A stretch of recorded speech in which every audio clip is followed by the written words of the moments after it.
બધા સુખમાં ને? અંબામાના આશીર્વાદ બરાબર છે ને?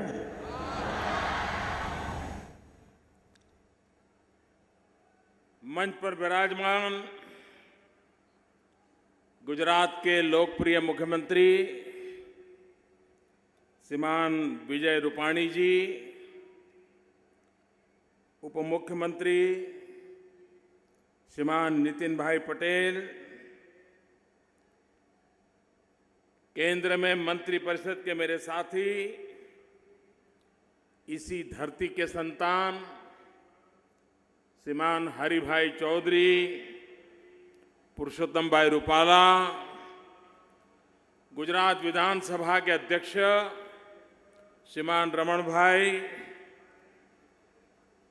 बनास डेयरी के अध्यक्ष और राज्य सरकार के मंत्री श्रीमान शंकर भाई Chaudhary,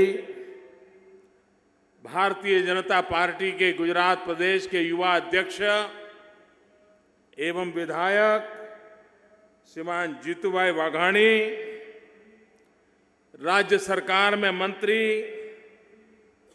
Shri Dilip Thakur ji, Ishwar Bhai Patel, Kesaji Chauhan, milk marketing federation Anand के अध्यक्ष श्री जेठाभाई पटेल, जिला पंचायत के अध्यक्ष श्रीमान दिनेश जी, हमारे बहुत पुराने वरिष्ठ नेता श्रीमान परबत भाई पटेल, बनास डेयरी उपाध्यक्ष श्रीमान मावजी भाई मगन भाई देसाई, मंच पर विराजमान सभी महानुभाव और विशाल संख्या में पधारे हुए बनासकांठा के मेरे प्यारे भाइयों और बहनों,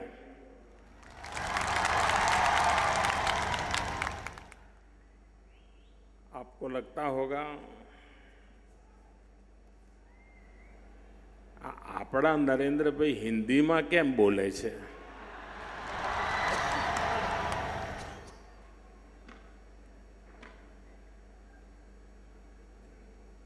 अरे देश को भी तो पता चलना चाहिए कि बनासकांठा का किसान कैसा काम करता है। मरुभूमि में भी जान भरने की ताकत अगर है तो बनासकांठा के किसान में है, उत्तर गुजरात के किसान में है, जो अपना पसीना बहा करके जमीन में जान भर देता है। और इसलिए देश को पता चले कि इस बनासकांठा जिला पाकिस्तान की सीमा पर बिना पानी, बिना बरसात, रेगिस्तान जैसी जिंदगी गुजारता हुआ इंसान अपने पराक्रम से, पुरुषार्थ से अपने भाग्य को कैसे बदल सकता है, इसका ये जीता जागता उदाहरण ये जिले के नागरिक हैं, उनका पुरुषार्थ है और उनकी सफलताएं हैं। भाइयों बहनों, मुझे बताया गया 25-27 साल के बाद कोई प्रधानमंत्री का बनासकांठा जिले में आने का हुआ है। भाइयों बहनों, मैं आपके बीच में प्रधानमंत्री के रूप में नहीं, इस धरती के संतान के रूप में आया।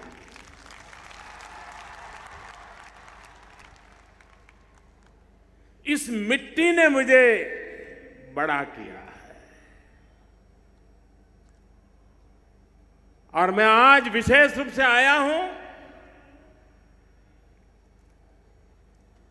श्रद्धेय गलबा भाई को, उनकी तपस्या को नमन करने के लिए आया हूं। लाखों पशुओं की तरफ से, लाखों परिवारों की तरफ से बनासकांठा की बंजर भूमि की तरफ से मैं आज गलबा भाई की शताब्दी के समारोह की शुरुआत में उनको शत शत नमन करता हूं। इन सब की तरफ से नमन करता हूं। अब कल्पना कीजिए, आज से 50 साल पहले जब गलबा भाई की उम्र 50 साल की थी, 8 छोटी छोटी दूध मंडली उससे शुरू किया और आज किसानों के सहयोग से, पुरुषार्थ, परिश्रम से और उसमें भी बनासकांठा की, उत्तर गुजरात की मेरी माताओं बहनों के पुरुषार्थ के कारण, जिन्होंने पशुपालन को परिवार की सेवा का हिस्सा बना दिया, उन्होंने ये श्वेत क्रांति ला दी।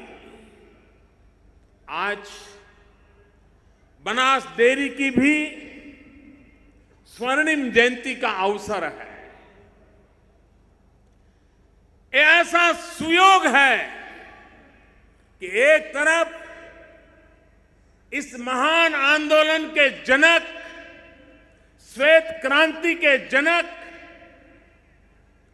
गलबा भाई की शताब्दी और दूसरी तरफ उन्हीं के हाथों से बोए गया पौधा, 8 मंडली से शुरू हुआ पौधा आज बनास डेयरी के रूप में वटवृक्ष बन गया है। उसकी स्वर्णिम जयंती का यह अवसर है और इसलिए इस 50 वर्ष में जिन जिन महानुभावों ने इस बनास डेयरी को चलाया, आगे बढ़ाया, इस ऊंचाई पर ले गए, अनेक चेयरमैन आए होंगे, अनेक व्यवस्थापक आए होंगे, अनेक कर्मचारी रहे होंगे। मैं आज इस 50 साल की यात्रा में जिन जिन लोगों ने योगदान दिया है, उन सबका हृदय से बहुत बहुत अभिनंदन करता हूं, उनका साधुवाद करता हूं। भाइयों बहनों, आप मुंबई जाएं, सूरत जाएं, किसी और इलाके में जाएं, तो कठिनाइयों में जिंदगी गुजारने के लिए गुजरात से कौन आया है, तो ज्यादातर पता चलता था कच्छ और बनासकांठा के लोग अपना गांव, अपना इलाका छोड़ करके रोजी रोटी कमाने के लिए कहीं बाहर जाते थे, क्योंकि यहां कोई प्राकृतिक संसाधन नहीं थे। और भाइयों बहनों, हम पहले से कह रहे थे, एक बार मां नर्मदा हमारी इस विनाश की धरती को आकर के छू लेगी, मेरा किसान मिट्टी को सोना बना करके रख देगा। आज उसने बनास की सूखी धरती को, इस रेगिस्तान वाली धरती को सोने में तब्दील कर दिया। मुझे बराबर याद है, मैं नया नया मुख्यमंत्री बना था, कई सारे सवालिया निशान मेरे लिए लगाए जाते थे। ये मोदी मुख्यमंत्री क्या करेगा? ये तो कभी गांव का सरपंच नहीं रहा, कभी चुनाव नहीं लड़ा, इसको क्या आएगा? बड़ी मजाक उड़ती थी। उस समय मेरा सबसे पहला सार्वजनिक कार्यक्रम डीसा में हुआ था, इसी धरती पर हुआ था, इसी मैदान में हुआ था, और वो था लोक कल्याण मेला। और उस दिन मैंने जो नजारा देखा था, आज उससे अनेक गुना नजारा बड़ा मेरी आंखों के सामने देख रहा। भाइयों बहनों, मुझे बराबर याद है बनासकांठा के किसान मुझ पे बहुत नाराज रहते थे, गुस्सा करते थे, कभी कभी मेरे पुतले जलाते थे, और फिर भी मैं हिम्मत करके उनके बीच जाता था और मैं उनको कहता था कि अगर बनासकांठा का भाग्य बदलना है तो हमें पानी बचाना पड़ेगा, बिजली के तार छोड़ने पड़ेंगे, किसान को बिजली नहीं पानी चाहिए। ये बात मैं उस समय बताता था, नाराजी मोलता था, लेकिन ये मेरा सौभाग्य है कि वही बनासकांठा, वही मेरे बनासकांठा के किसान, उन्होंने मेरी बात को सर आंखों पे चढ़ाया और आज ड्रीप इरिगेशन में, टपक सिंचाई में, स्प्रिंकलर में पूरे गुजरात में नंबर 1 पर ला करके खड़ा कर दिया। मैं उन सभी किसानों को, मैं आज उन सभी किसानों को सर झुका करके नमन करता हूं। उन्होंने न अपना भाग्य बदला है ऐसा नहीं है, उन्होंने आने वाली अनेक अनेक पीढ़ियों का भी भाग्य बदल दिया है। मुझे याद है 2007 या 2008 का वर्ष होगा, ऐसा ही एक किसानों के लिए कार्यक्रम मेरा था, तो मैं बनासकांठा में आया था। तो हमारे एक मित्र हैं, दिव्यांग हैं, श्री गेना जी। गेना जी हमारे लाखनी तहसील से हैं। तो गेना जी चल तो पाते नहीं हैं, दिव्यांग है, लेकिन बड़े प्रगतिशील किसान हैं। वो इतना बड़ा दाढ़म लेकर के, अनार लेकर के मुझे भेंट करने आए, नारियल से भी बड़ा था।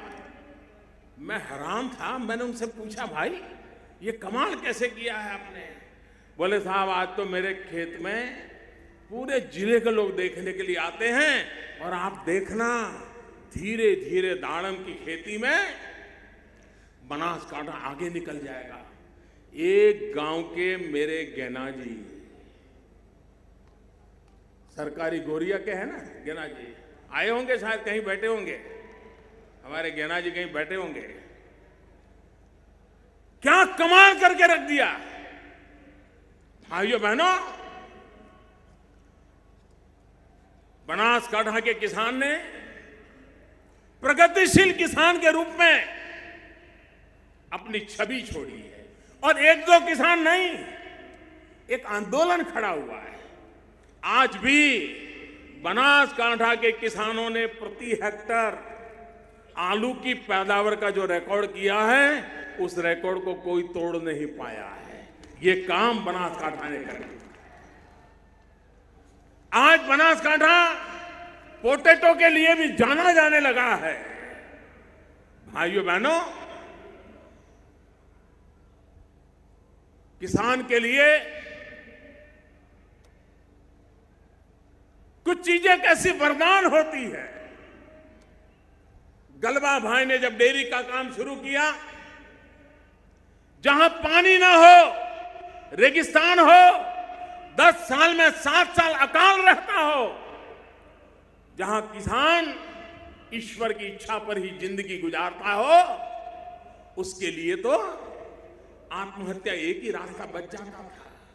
लेकिन इस जिले ने किसानों को पशुपालन की ओर मोड़ दिया, दूध उत्पादन की ओर मोड़ दिया, और पशुओं की सेवा करते करते, दूध क्रांति करते करते अपने परिवार को भी चलाया, बच्चों को भी पढ़ाया और जीवन को आगे ले गए।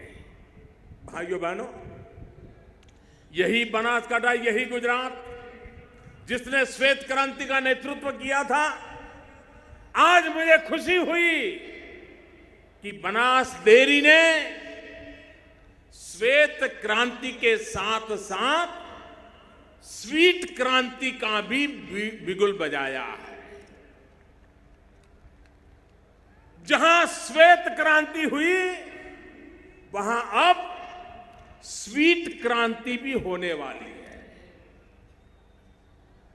मधु क्रांति, शहद, बनास ने डेयरी के दूध की जैसी व्यवस्था की है। किसानों को शहद के लिए, मधुमक्खी पालन के लिए ट्रेनिंग देना शुरू किया। आज उसके हनी में से पहला पैकेजिंग बना करके उन्होंने मार्केट में रखा है। मेरा पूरा विश्वास है गुजरात में जो डेयरी का नेटवर्क है और करीब करीब सभी जिलों में डेयरी का नेटवर्क है, किसानों की समितियां बनी हुई हैं। दूध के साथ साथ खेतों में अगर मधुमक्खी पालन भी किसान पकड़ ले तो जैसे दूध भरने जाते हैं वैसे मधु भरने जाएंगे, मध भरने जाएंगे, शहद, हनी ले जाएंगे और डेयरी की गाड़ियों में दूध भी जाएगा, शहद भी जाएगा। एक्स्ट्रा प्रॉफिट, एक्स्ट्रा बेनिफिट, अतिरिक्त कमाई का एक नया रास्ता गुजरात के सभी डेयरी, सभी किसान इस रास्ते पर चल करके इस श्वेत क्रांति के साथ साथ स्वीट क्रांति को भी ला सकते हैं, ऐसा मेरा विश्वास है। दुनिया में शहद की मांग है, बहुत बड़ा मार्केट है। अगर हम शहद में भी आगे निकल जाएं, और जब नर्मदा का पानी आया है, नर्मदा के नजदीक के इलाकों में तो बहुत बड़ी मात्रा में इसका लाभ मिलता है। फर्टिलाइजर उपयोग करने के तरीके बदलने पड़ते हैं, लेकिन लाभ इतना बड़ा होता है। और जैसा बनासकांठा के किसान का मन बदला है, ये भी बदल के रहेगा, ऐसा मुझे विश्वास है। आज बनास डेयरी ने अमूल ब्रांड के साथ चीज का प्रोडक्शन का भी एक प्लांट शुरू किया।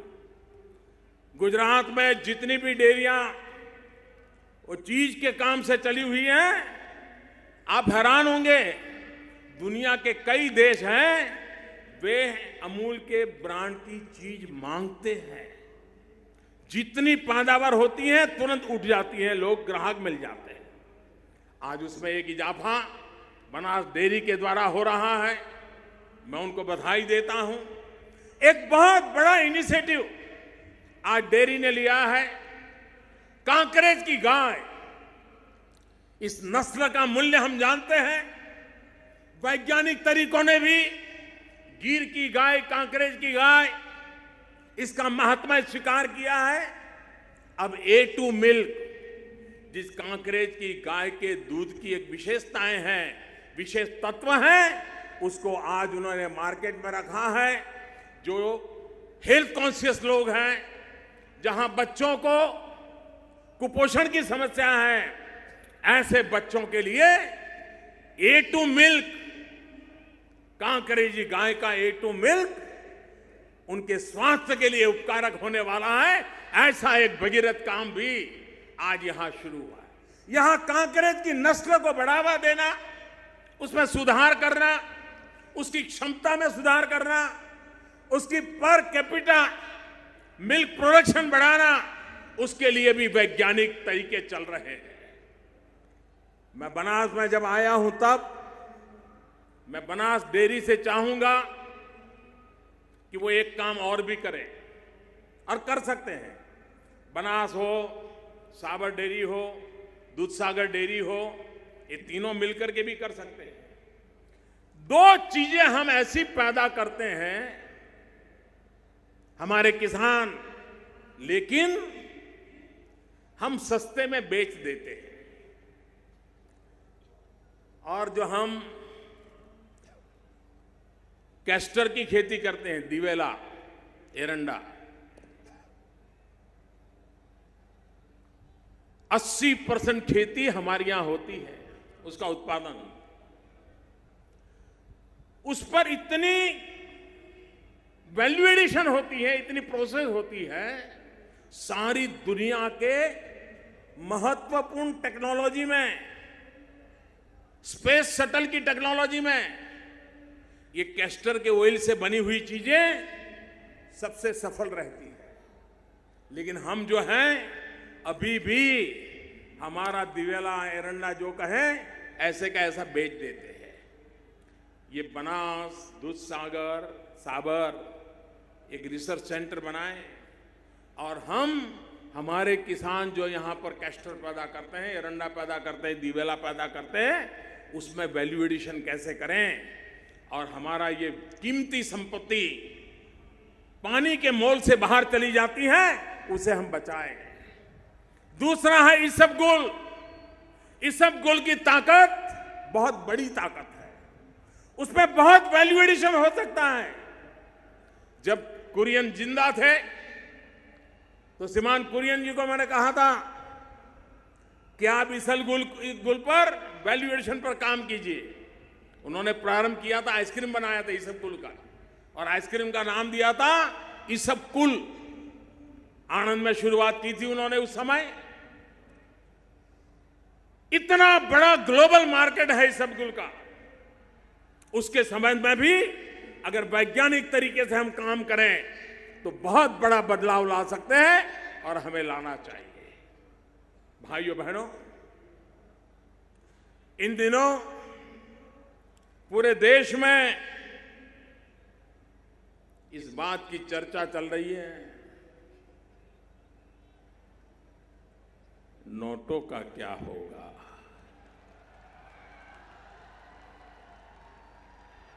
आप मुझे बताइए, 8 तारीख के पहले 100 की नोट की कोई कीमत थी क्या?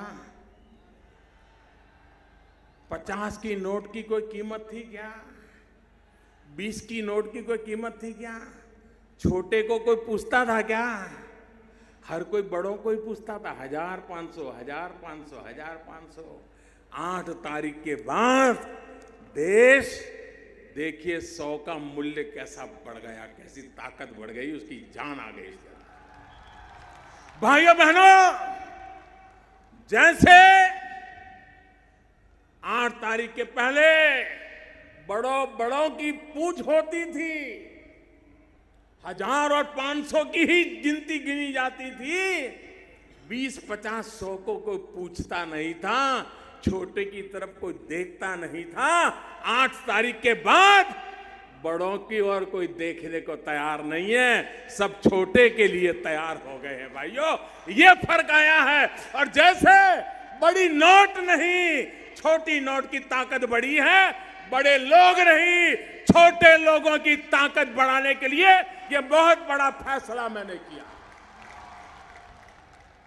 देश का गरीब, देश का सामान्य मानवी, जैसे 100 रुपये की ताकत बढ़ गई, वैसे गरीब की ताकत बढ़ाने के लिए ये मैंने काम किया है।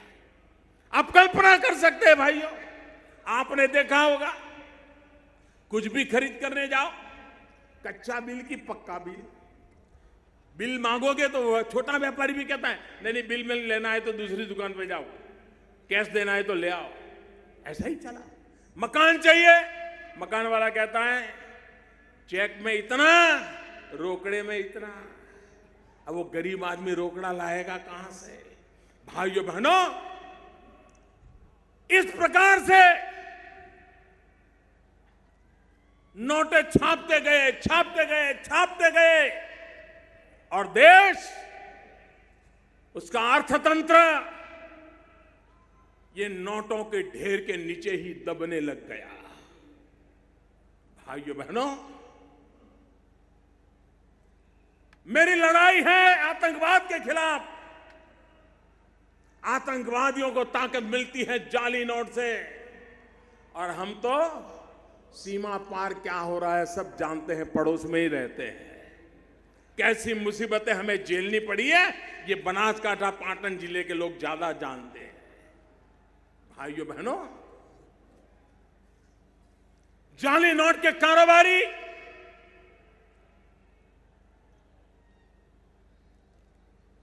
हिंदुस्तान में जितनी हो हल्ला है ना, उससे ज्यादा बाहर है। जाली नोटों के कारोबारियों में बहार है। नक्सलवाद, सारे नौजवान सरेंडर होकर के वापस आने लगे हैं। हर किसी को लगता है अब मुख्य धारा में वापस आना चाहिए।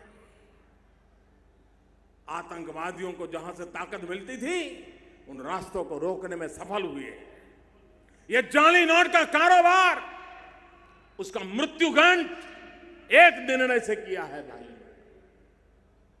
भ्रष्टाचार, काला धन, ये भ्रष्टाचार और काले धन में पीड़ा किसको होती थी?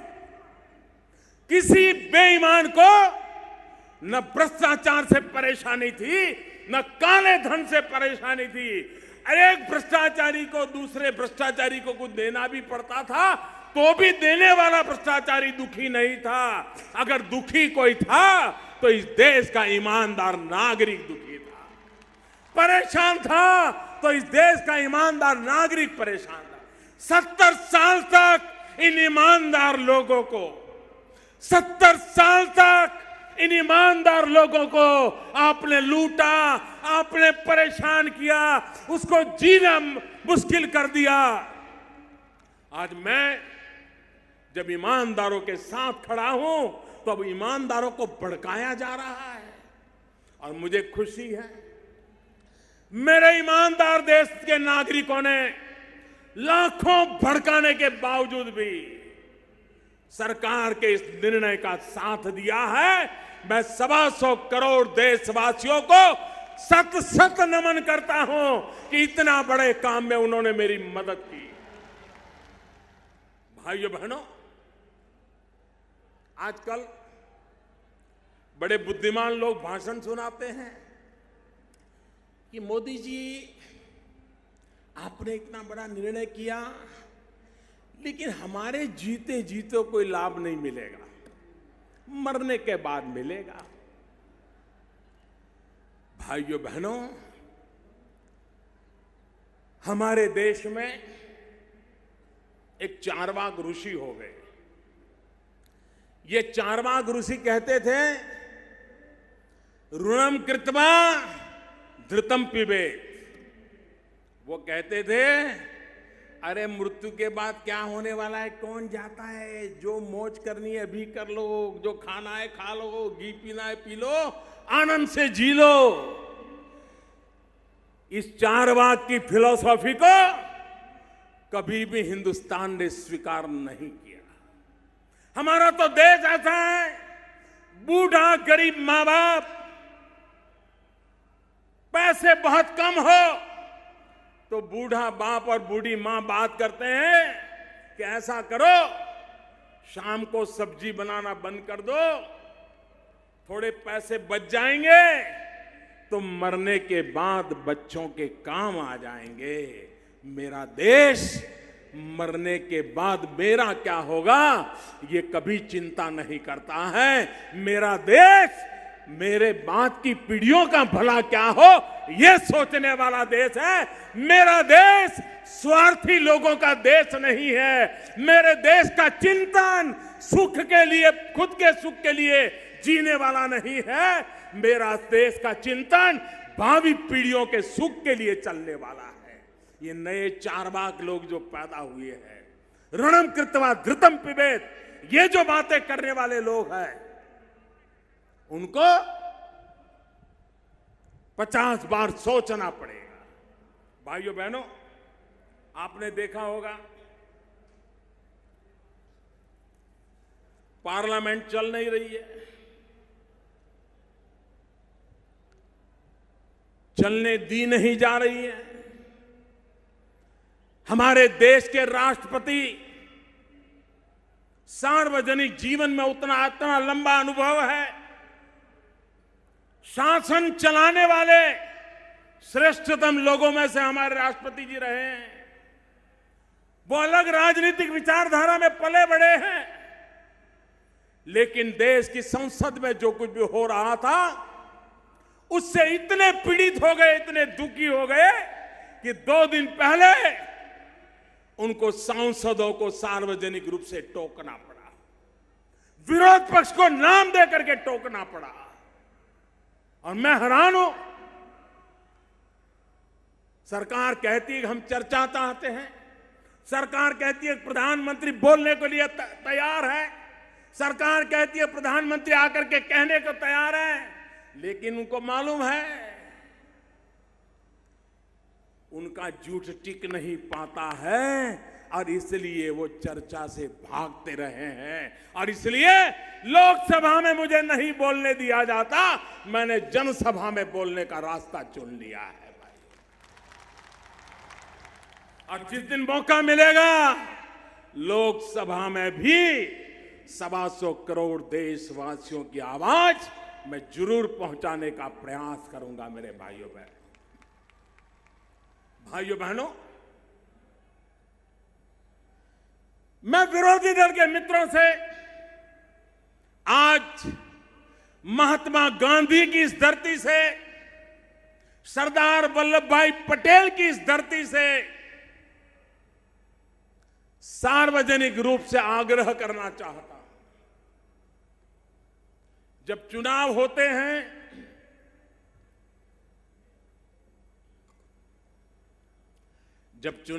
हैं हम सभी दल एक दूसरे के खिलाफ बोलते हैं, आरोप प्रत्यारोपण करते हैं, अच्छी और बुरी नीतियों की चर्चा करते हैं, हर प्रकार से अपने विरोधियों पर जैसा मार कर सकते करने की कोशिश करते हैं।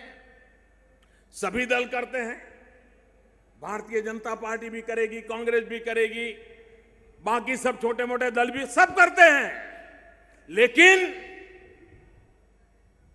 सभी पार्टियां एक काम जरूर करती है, क्या? मतदाता सूची को ठीक करना, अधिकतम लोग मतदान करने आए इसकी चिंता करना, मतदाताओं को कैसे बटन दबाना वो सिखाना सभी दल करते हैं। एक तरफ तो नीतियों का विरोध करते हैं, दूसरे को पराजित करने की ताकत लगाते हैं, लेकिन दूसरी तरफ सब मतदाता सूची पे ध्यान देते हैं, इलेक्ट्रॉनिक वोटिंग मशीन पे ध्यान देते हैं, अधिक लोग मतदान करने के लिए आए इस पर ध्यान देते हैं। क्यों? क्योंकि लोकशाही हम सबकी जिम्मेवारी है। मैं विरोध पक्ष के मित्रों से कहना चाहता हूं, आप ये तो नहीं कहने की हिम्मत कर रहे हो कि मोदी 1000 और 500 वाला नीट वापिस ले लो, क्योंकि आपको मालूम है जनता का मिजाज बदला हुआ है। हां, कुछ लोगों ने कहा अच्छा मोदी जी ये तो ठीक है, लेकिन ऐसा करो एक हफ्ते के लिए रोक लो। क्यों भाई? ये हफ्ते में कौन सा जादू होने वाला था? ये एक हफ्ता रोकने के इरादा क्या था? लेकिन कोई दल ये नहीं कहता है कि निर्णय को रोल बैक करो, सब दल कहते हैं ठीक से लागू करो। मैं सभी दलों से कहना चाहता हूं कि जैसे चुनाव में हम एक दूसरे का घोर विरोध करते हैं, लेकिन मतदान बढ़ाने के लिए मेहनत करते हैं, मतदाता सूची के लिए मेहनत करते हैं, इलेक्ट्रॉनिक मशीन की ट्रेनिंग के लिए मेहनत करते हैं। आज समय की मांग है कि आप खुल करके मेरा विरोध करिए, मेरी आलोचना करिए, लेकिन लोगों को बैंकिंग सिखाने के लिए काम कीजिए, इलेक्ट्रॉनिक पद्धति से पैसे कैसे लिए जाते दिए जाते ये सिखाइए। हम सब मिलकर के देश को भाग्य बदलने का एक ऐसा उत्तम अवसर आया है, हम सब उसको काम करें और आप भी फायदा उठाइए। मुझे खुशी होगी मेरे विरोधी दल के लोग जन जन को इस काम में लगा करके अगर राजनीतिक फायदा उठाते हैं तो देश का भला हुआ, इसका मुझे आनंद होगा भाइयों। अरे राजनीति से ऊपर राष्ट्रनीति होती है, दल से बड़ा देश होता है। भाइयों बहनों, गरीबों पे बातें करना अलग होती है, गरीबों के लिए नीतियां बना करके कठोरता से लागू करने के लिए समर्पण का भाव लगता है, और समर्पित भाव से आज ये सरकार आपकी सेवा में लगी है। भाइयों बहनों, मैंने पहले दिन से कहा है, ये निर्णय मामूली नहीं है मेरे भाइयों बहनों। बहुत मुश्किल बड़ा निर्णय है, कठिन निर्णय है। और मैंने कहा था बहुत तकलीफ पड़ेगी, मैंने कहा था मुसीबत आएगी, और 50 दिन ये तकलीफ होगी ही होगी, और तकलीफ रोजमर्रा थोड़ी बढ़ती भी जाएगी, लेकिन 50 दिन के बाद मैंने हिसाब किताब लगाया है, वो एकदम से धीरे धीरे धीरे धीरे करके पहले जैसी स्थिति की तरफ आगे बढ़ेगा। 50 दिन तक ये कठिनाइयां रहने वाली है। 50 दिन के बाद आप ही देखेंगे कि धीरे धीरे धीरे आपकी आंखों के सामने परिस्थितियां सुधरती नजर आ जाएगी। भाइयों बहनों, देश भ्रष्टाचार से मुक्त करने का एक महत्वपूर्ण कदम है। और कुछ लोग, आपने देखा होगा इन दिनों सरकार बराबर पीछे लग गई है। बैंक वाले जेल में जा रहे हैं, बड़े बड़े गड्ढे लेकर के भागे हुए लोग जेल जा रहे हैं। चारों तरफ उनको लगा था कि ठीक है, मोदी जी 1500 की बंद कर देता है, हम पिछले दरवाजे से कुछ कर लेंगे। लेकिन उनको मालूम नहीं था मोदी ने पिछले दरवाजे पर भी कैमरे लगाए हुए हैं। ये सब के सब पकड़े जाने वाले, कोई बचने वाला नहीं है। 2 महीना, 3 महीना, 6 महीना, जिन्होंने भी 8 तारीख के बाद नए पाप किए हैं, वो तो किसी हालत में बचने वाले नहीं है। भाइयों बहनों, उनको सजा भुगतनी पड़ेगी। 125 करोड़ देशवासियों के सपनों को चूर चूर करने का पाप जिन्होंने किया है, वो बचने वाले नहीं है। ये मैं देशवासियों को विश्वास दिलाना चाहता हूं। भाइयों बहनों, आपने मुसीबत झेली है, तकलीफ झेली है, अभी भी झेलनी है। आपका आशीर्वाद देश के लिए, और जो लोग कहते हैं ईमानदार लोग लाइन में खड़े हैं, ईमानदार अपने लिए नहीं खड़ा रहता है, वो देश के लिए खड़ा रहता है। भाइयों बहनों, वो देश के लिए खड़ा रहता है। और इसलिए दूसरा, आज जमाना बदल चुका है भाई। एक जमाना था, हमारे दादा दादी, उनसे सुनेंगे तो बताते थे कि हमारे जमाने में तो चांदी का